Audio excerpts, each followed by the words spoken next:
Hello दोस्तों, मैं संजीव कुमार सोहम class में आप सभी का स्वागत है। आज का जो ये वीडियो है ये आपके थ्योरी और प्रैक्टिकल दोनों के लिए इम्पॉर्टेंट है।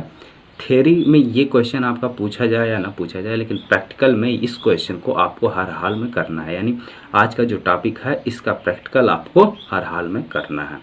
तो ये प्रैक्टिकल जो है कुछ इस तरीके से करना है, और आज यहाँ मैं कुछ इस तरीके से आपको इसको बताऊंगा भी कि आपको बिना किसी से पूछे, यानी किसी से पूछने की ज़रूरत भी नहीं पड़ेगी, और आप पूरा प्रैक्टिकल आसानी से कर लोगे बिल्कुल सही रीडिंग के साथ।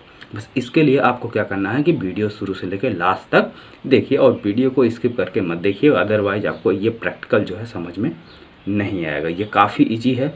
दो प्रैक्टिकल आपको यहाँ आज के टॉपिक में समझाए जाएंगे। पहला जो है वो मीटर सेतु का है, और दूसरा जो है आपका वो विभव मापी का है। ठीक है, तो मीटर सेतु में क्या होता है, सबसे पहले ये तो समझ लीजिए कि मीटर सेतु की सहायता से क्या है, हम किसी भी चालक तार का प्रतिरोध आसानी से ज्ञात कर सकते हैं। और वो प्रतिरोध कैसे ज्ञात करते हैं, मीटर सेतु से पहले आपको ह्वीट स्टीर्न सेतु पढ़ाया गया। जो प्रिंसिपल ह्वीट स्टीर्न सेतु का है वही ठीक प्रिंसिपल जो है यहाँ पर मीटर सेतु का भी है। यानी जिस सिद्धांत पर आपका ह्वीट स्टीर्न सेतु कार्य करता है उसी सिद्धांत पर आपका ये मीटर सेतु यानी मीटर ब्रिज भी कार्य करता है। तो सब देखिए मीटर ब्रिज करता कैसे है, ये फिगर है। ठीक है, मीटर सेतु यानी मीटर ब्रिज का। इसमें क्या करते हैं, सबसे पहले दो एल टाइप की पत्ती होती है जिसके बीच 1 मीटर लंबा मैग्नीन या कॉन्स्टेंशन का तार लगा हुआ होता है। ठीक है, और ये दोनों जो एल टाइप की हमारी पत्तियां हैं, इन दोनों के बीच में क्या 1 मीटर का ये लंबा मैग्नीन अथवा कॉन्स्टेंशन का तार लगा होता है, और इन दोनों पत्तियों के बीच में एक और पत्ती होती है। ठीक है, इसके बीच में पत्तियों के बीच में एल टाइप के एक संबंधक पेच होता है, एक यहाँ पर होता है, जिससे क्या होती है हमारी बैटरी धारा नियंत्रक और कुंजी के साथ जुड़ी हुई होती है। ए को धन सिरे से और सी को धारा नियंत्रक और कुंजी की सहायता से ऋण सिरे से जोड़ देते हैं। और यहाँ के संबंधक पेच और इस संबंधक पेच में एक प्रतिरोध बॉक्स लगा देते हैं। ठीक है, और यहाँ पर वो चालक तार लगाते हैं जिसका हमें प्रतिरोध निकालना होता है। अब क्या काम करते हैं कि इस प्रतिरोध बॉक्स में कई सारे प्रतिरोध लगे होते हैं, कई सारे ओम के, कोई एक प्रतिरोध इसमें से निकाल लेते हैं। ठीक है, उसके बाद क्या करते हैं, सेल को जब धारा नियंत्रक के साथ आने, अब धारा नियंत्रक का क्या काम है कि धारा नियंत्रक जो है करंट को कंट्रोल करते हैं, यानी जितनी हमको ज़रूरत होती है परिपथ में हम उतना ही करंट लेते हैं। इसकी सहायता से हम धारा के मान को घटा या बढ़ा सकते हैं। ठीक है, इसमें से कोई प्रतिरोध निकालते हैं, और उसके बाद यहाँ पे जो बीच का संबंधक पेच है इसमें एक गैल्वेनोमीटर शंट के साथ लगा हुआ होता है। अब इस गैल्वेनोमीटर की दूसरी सिरे को इस तार एसी पर बीच में कहीं पर भी इधर उधर टच कराते हैं। ठीक है, ऐसी जगह पर टच कराते हैं कि गैल्वेनोमीटर में जो ये सुई दिख रही है ये शून्य विक्षेप की स्थिति में आ जाए, यानी जरा भी विक्षेप नहीं आए। ठीक है, इधर उधर ना हो, बिल्कुल सीधे जीरो पर हो।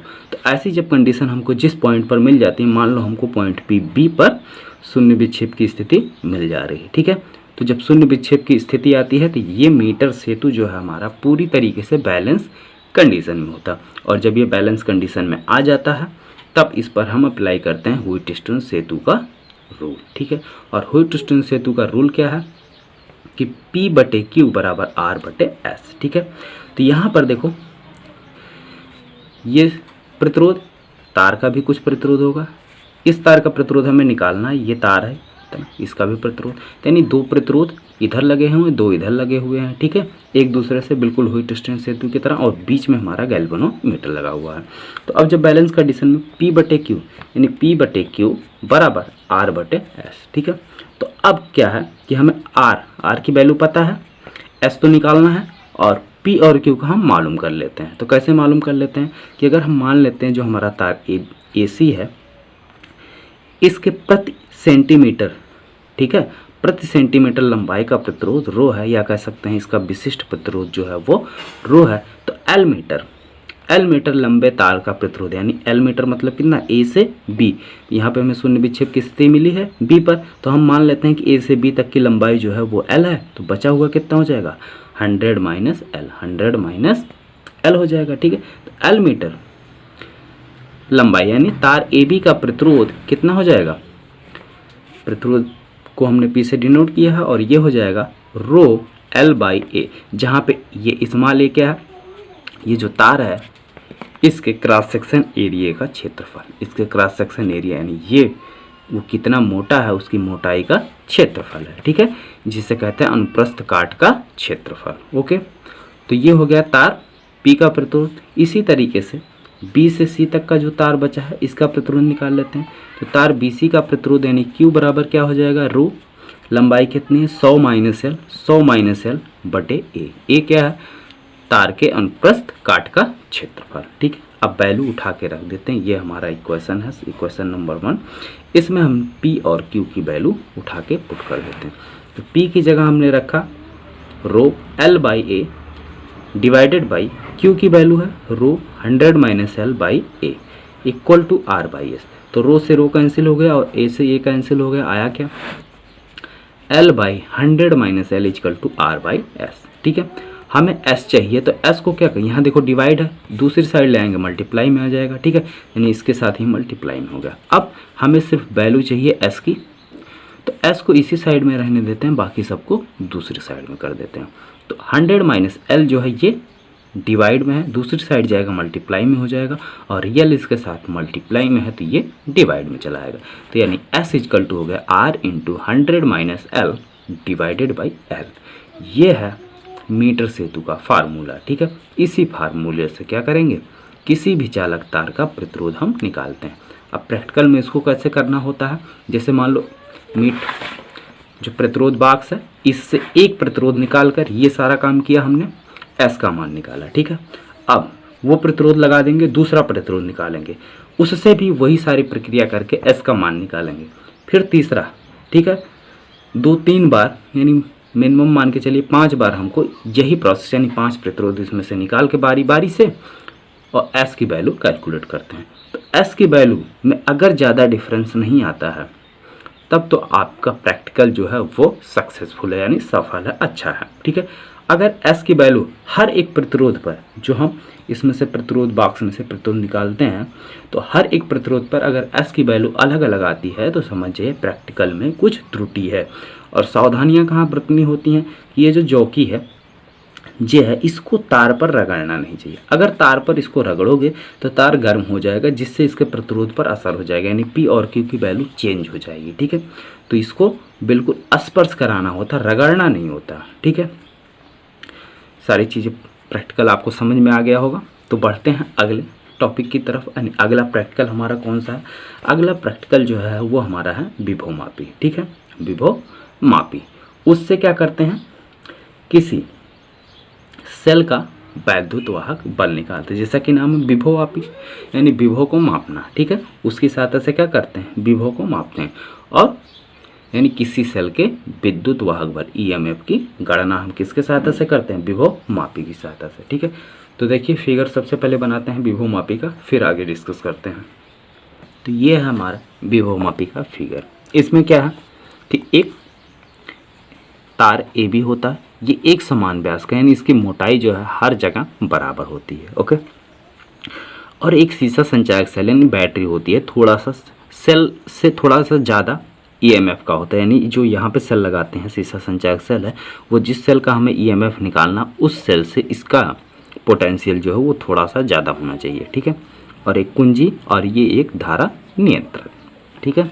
RH का मतलब क्या है, ये हमारा जो है क्या है, धारा नियंत्रक। और धारा नियंत्रक का काम क्या है ये आपको पता है, ये धारा को कंट्रोल करता है, जितनी धारा हमको चाहिए उतना ही इसकी सहायता से हम ले सकते हैं। तो और जिस सेल का EMF हमको निकालना होता है उसको जो है सीसा संचायक सेल के एक सिरे से, जो पॉजिटिव सिरा A है उसको A से कनेक्ट करते हैं, और इसी से जिस सेल का हमें EMF निकालना है उसके भी धन सिरे को कनेक्ट करते हैं, और ऋण सिरे पर एक गैल्वेनोमीटर के साथ जॉकी लगा देते हैं, ठीक है। गैल्वेनोमीटर के साथ जॉकी लगा देते हैं। अब क्या है कि मान लो इस जॉकी को हमने सबसे पहले J1 पर स्पर्श कराया, कहाँ पे, J1 पर। अब इसमें धारा बह रही है, तो AJ1 ये हमारा एक पॉइंट मिल रहा, पॉइंट J1 है, तो ए से J1 का जो विभव होगा, ठीक है, जो ए से J1 का विभव होगा वो जो है इस सेल के विभव से कम होगा। ये जो सेल है इसके विद्युत वाहक बल से AJ1 का विभव जो है वो कम होगा, तो जिससे धारा हमारी किधर से किधर फ्लो होगी, तो इसमें जो है धारा हमारा AJ1 E ऐसे इसके थ्रू फ्लो होती है, ठीक है। इसमें क्या है कि ये बैटरी के बिल्कुल पास, यानी ए से जैसे जैसे हम आगे बढ़ते जाएंगे इसका पोटेंशियल कम होता जाएगा, यानी AJ1 पर ज़्यादा होगा, यहाँ पे और थोड़ा सा कम होगा, यहाँ और गिरेगा। जैसे जैसे इसके आगे बढ़ते जाएंगे पोटेंशियल हमारा यानी विभव का मान क्या होता जाएगा, कम होता जाएगा। अब AE और J1B ये रास्ता क्यों नहीं पकड़ता, क्योंकि ये भी धन सिरा है और AE यानी इसका जो EMF है वो इसके EMF से यानी AJ1 के EMF से ज़्यादा है। AJ1 के EMF से AE का EMF यानी विद्युत वाहक बल या कह सकते हो विभव जो है वो ज़्यादा, यानी ये उच्च विभव पर है और ये निम्न विभव, और धारा हमेशा उच्च विभव से निम्न विभव, तो यानी AJ1E का रास्ता ये अपनाती है, ठीक है। तो धारा हमारी AJ1 से होकर B से निकल जाती है और धारा गैल्वेनोमीटर में इस साइड में विक्षेप उत्पन्न होता है।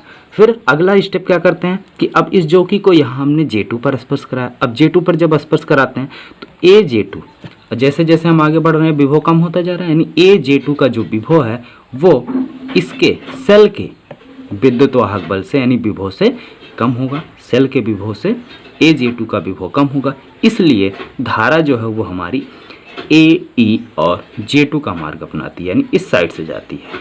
तो गैल्वेनोमीटर में विक्षोभ बिल्कुल इसके विक्षोभ के विपरीत यानी इस साइड में मिलता है।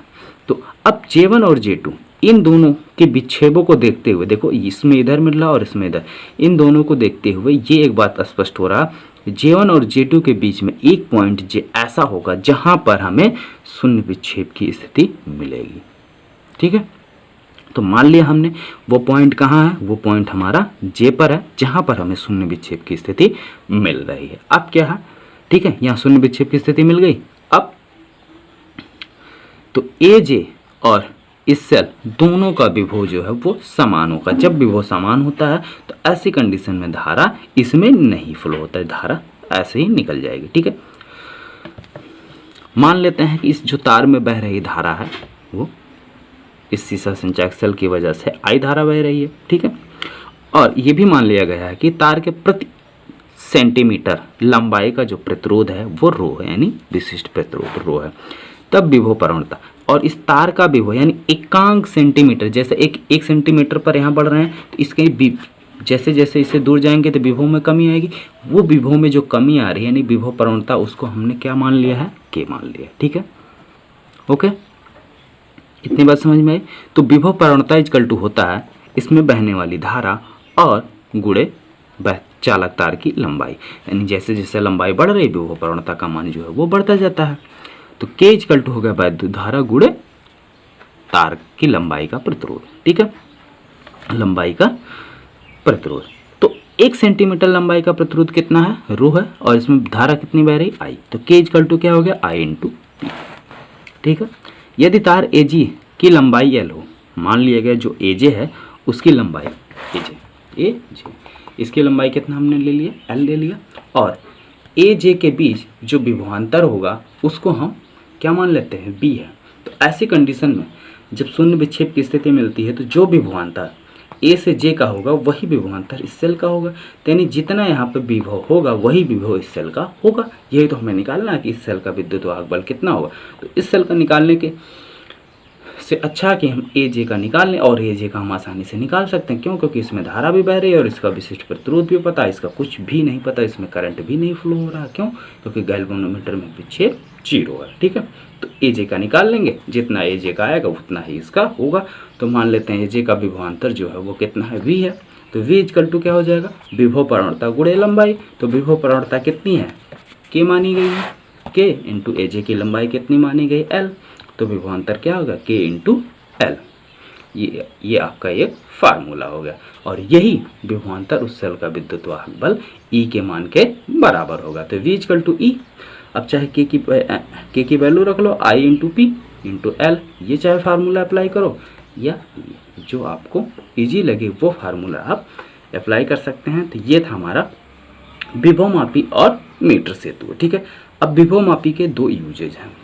विभवमापी के दो यूजेज हैं। पहला जो यूजेज है वो दो सेलों के विद्युत वाहक बलों की तुलना करने पर तुलना कर सकते हैं। ठीक है, दोनों यूजेज आप देख लीजिए, ये यूजेज आपके बोर्ड एग्जाम में पूछे जाते हैं। पहला जो है सेल के विद्युत वाहक बल की तुलना करने, सेल के विद्युत वाहक बलों की तुलना करने में। ठीक है, और दूसरा जो है वो किसी सेल का आंतरिक प्रतिरोध निकालने के लिए, किसी सेल का आंतरिक प्रतिरोध निकालने के लिए। ठीक है, तो ये दो इसके यूजेज हैं। इन दोनों यूजेज के बारे में हम कल डिस्कस करेंगे, क्योंकि अगर आज इन दोनों यूजेज के बारे में डिस्कस करेंगे तो वीडियो लंबा हो जाएगा और शायद आप लोग भी बोर होंगे। ठीक है, तो वीडियो आपको कैसा लगा आप कमेंट बॉक्स में कमेंट करके हमको बताइए, और जहाँ पर भी आपको समझ में नहीं आया हो उसको कमेंट कीजिए कि सर इसको दोबारा बता दीजिए, वो आपको चैप्टर कंप्लीट होने के बाद दोबारा बता दिया जाएगा। ओके, ठीक है, तो मिलते हैं नेक्स्ट वीडियो में विभवमापी के यूजेज को लेकर।